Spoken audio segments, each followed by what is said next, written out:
Assalamualaikum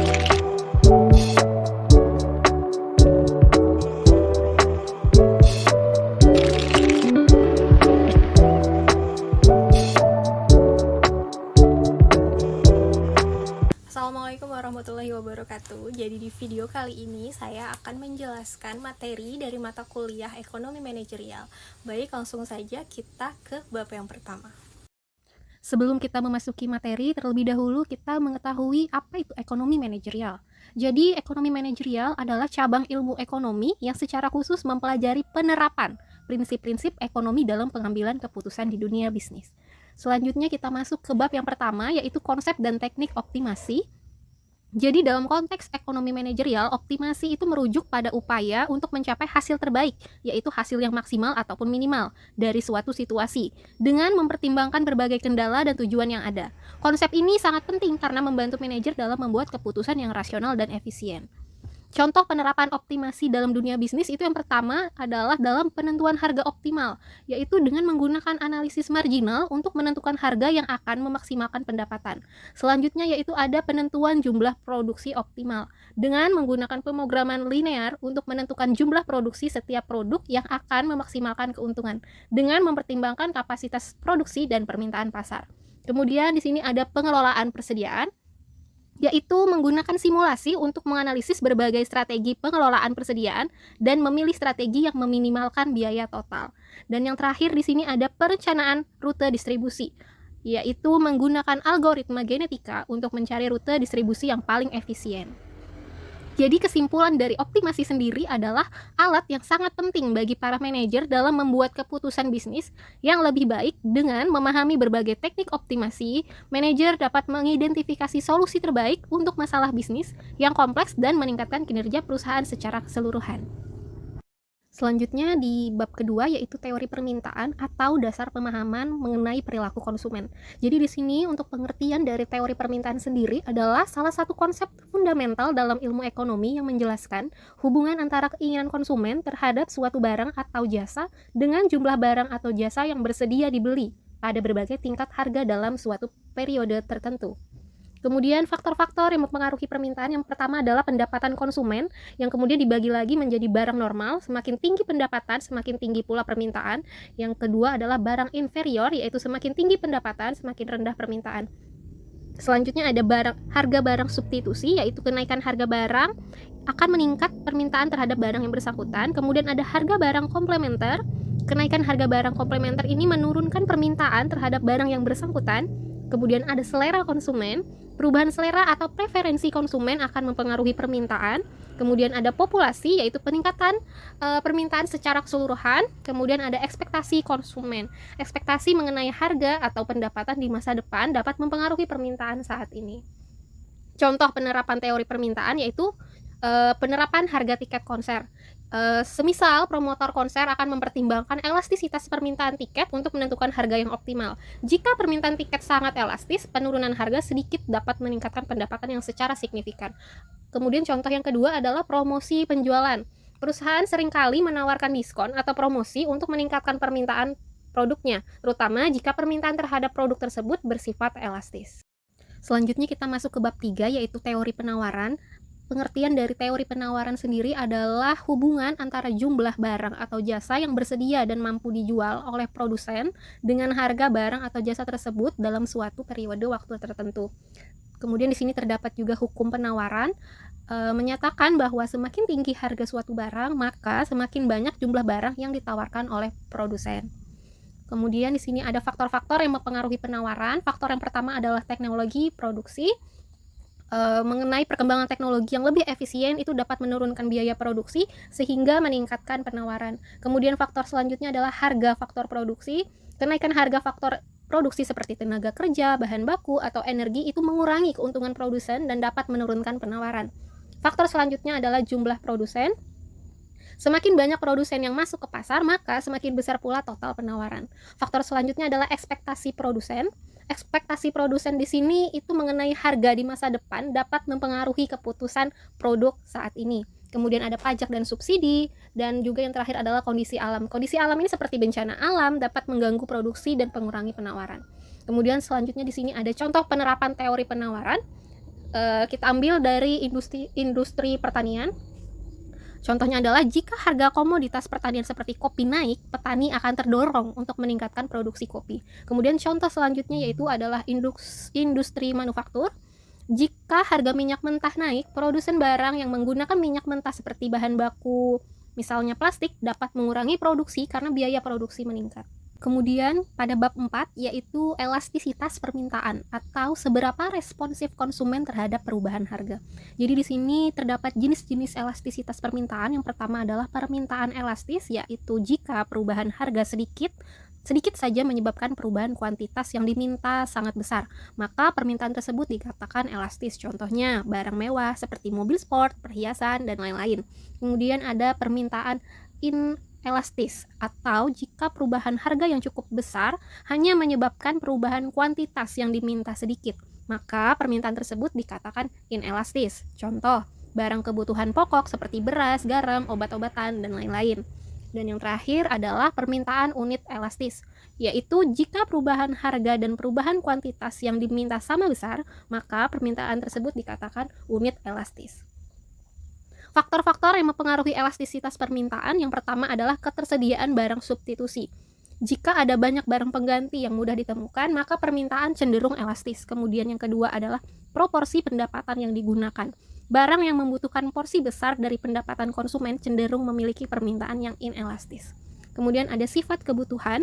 Barang kebutuhan pokok cenderung memiliki permintaan yang inelastis, sedangkan barang mewah cenderung memiliki permintaan yang elastis. Dan yang terakhir adalah jangka waktu. Dalam jangka pendek, permintaan cenderung lebih inelastis dibanding dalam jangka panjang. Selanjutnya di sini adalah rumus elastisitas permintaan.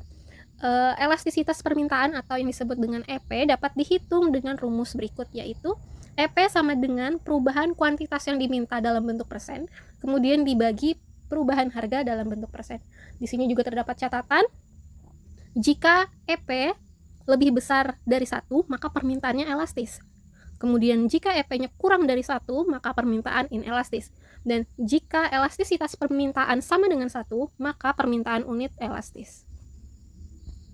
Contoh penerapan elastisitas permintaan di sini kita ambil contoh yaitu dalam penentuan harga tiket bioskop. Jika permintaan tiket bioskop sangat elastis, penurunan harga sedikit saja dapat meningkatkan jumlah penonton secara signifikan. Kemudian contoh yang kedua adalah pengenaan pajak rokok. Karena permintaan rokok cenderung inelastis, kenaikan pajak rokok tidak akan mengurangi konsumsi rokok secara signifikan, tetapi akan meningkatkan pendapatan negara. Selanjutnya untuk bab 5 yaitu metode dan teknik peramalan atau forecasting. Jadi di dalam dunia bisnis, peramalan itu sangat penting untuk perencanaan produksi, pengelolaan persediaan, dan pengambilan keputusan strategis lainnya. Jadi untuk tujuan peramalan itu sendiri, yang pertama adalah merencanakan produksi, yang kedua mengelola persediaan, yang ketiga merencanakan anggaran, yang keempat mengembangkan produk baru, dan yang kelima pengambilan keputusan strategis. Kemudian untuk metode peramalannya sendiri itu dibagi menjadi 2, yaitu yang pertama ada metode kualitatif. Biasanya metode ini bersifat subjektif dan sering digunakan ketika data historis terbatas atau tidak relevan. Metode kualitatif melibatkan penilaian dan perkiraan dari para ahli atau manajer. Kemudian metode peramalan yang kedua adalah metode kuantitatif. Metode ini menggunakan data historis untuk membuat model matematis dan statistik untuk memprediksi masa depan. Kemudian faktor yang mempengaruhi pemilihan metode itu ada yang pertama adalah ketersediaan data, yang kedua adalah akurasi yang diinginkan, yang ketiga adalah biaya, dan yang terakhir adalah jangka waktu peramalan. Selanjutnya kita masuk ke dalam bab 6 yaitu teori produksi. Untuk konsep dasar teori produksi itu sendiri dibagi menjadi 3. Yang pertama itu ada input, yaitu faktor-faktor yang digunakan dalam proses produksi seperti tenaga kerja, modal, tanah, dan teknologi. Kemudian ada teori produksi output, yaitu hasil akhir dari proses produksi berupa barang ataupun jasa. Dan yang terakhir adalah fungsi produksi, persamaan matematis yang menggambarkan hubungan antara input dan output. Kemudian hukum-hukum produksi, hukum pertambahan hasil yang semakin berkurang, yaitu jika satu faktor produksi ditambah terus-menerus sementara faktor produksi lainnya tetap, maka tambahan output yang dihasilkan akan semakin kecil. Kemudian hukum selanjutnya mengatakan bahwa hukum pengembalian terhadap skala, yaitu menjelaskan bagaimana perubahan semua input secara proporsional akan mempengaruhi output.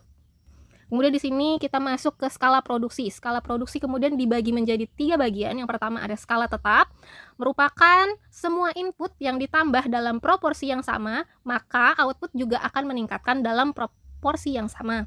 Kemudian skala meningkat, apabila semua input ditambah dalam proporsi yang sama, maka output akan meningkat lebih dari proporsional. Kemudian ada skala menurun, apabila semua input ditambah dalam proporsi yang sama, maka output akan meningkat kurang dari proporsional. Kita ambil contoh sederhananya di sini misalnya adalah sebuah perusahaan roti. Memiliki input yaitu tepung, ragi, tenaga kerja, oven, dan modal. Kemudian outputnya adalah roti. Jika perusahaan menambahkan lebih banyak tepung dan ragi, tetapi jumlah oven dan tenaga kerja tetap, maka produksi roti akan meningkat sampai batas tertentu. Setelah itu, penambahan tepung dan ragi tidak akan lagi meningkatkan produksi secara signifikan karena oven dan tenaga kerja menjadi faktor pembatas. Selanjutnya di bab 7 adalah teori biaya. Di sini terdapat jenis-jenis biaya. Biaya produksi itu dapat dikategorikan menjadi beberapa jenis. Yang pertama adalah biaya tetap atau fixed cost. Biaya yang tidak berubah dalam jangka pendek meskipun tingkat produksi berubah. Contohnya sewa gedung, gaji tetap karyawan. Kemudian di sini ada biaya variabel atau variable cost, yaitu biaya yang berubah secara langsung sebanding dengan tingkat produksi. Contohnya bahan baku, biaya tenaga kerja langsung. Kemudian di sini ada biaya total atau total cost, merupakan jumlah biaya tetap dan biaya variabel. Kemudian ada biaya rata-rata atau average cost atau biaya per unit produk. Yang terakhir ada biaya marginal, yaitu penambahan biaya total akibat peningkatan produksi satu unit. Kemudian kita masuk ke dalam tujuan analisis biaya. Yang pertama itu adalah menentukan harga jual. Apabila perusahaan perlu memperhitungkan biaya produksi untuk menentukan harga jual yang menguntungkan. Kemudian membuat keputusan produksi, yaitu analisis biaya dapat membantu perusahaan memutuskan berapa banyak produk yang akan diproduksi. Selanjutnya adalah evaluasi kinerja, sehingga perusahaan dapat membandingkan biaya aktual dengan biaya yang dianggarkan untuk mengevaluasi kinerja. Kemudian faktor yang mempengaruhi biaya yang pertama adalah teknologi. Jadi perkembangan teknologi itu dapat menurunkan biaya produksi. Kemudian adalah skala produksi. Perusahaan yang memproduksi dalam skala besar seringkali dapat menikmati biaya rata-rata yang lebih rendah. Kemudian ada juga harga input. Kenaikan harga bahan baku atau tenaga kerja akan meningkatkan biaya produksi. Kemudian ada efisiensi manajemen. Manajemen yang baik dapat mengurangi biaya produksi. Selanjutnya adalah penerapan teori biaya dalam dunia nyata. Kita ambil contoh yang pertama adalah industri manufaktur. Dalam perusahaan manufaktur menggunakan analisis biaya untuk menentukan biaya produksi per unit produk dan menentukan harga jual yang kompetitif. Kemudian untuk industri jasa, dalam perusahaan jasa seperti maskapai penerbangan ataupun hotel juga menggunakan analisis biaya untuk menentukan tarif ataupun harga kamar. Kemudian dalam sektor publik, yaitu pemerintah menggunakan analisis biaya untuk mengevaluasi efisiensi program-program pemerintah. Demikian yang dapat saya sampaikan. Semoga materi yang telah kita pelajari bersama dapat bermanfaat bagi kita semua. Kurang lebihnya saya mohon maaf. Wassalamualaikum warahmatullahi wabarakatuh.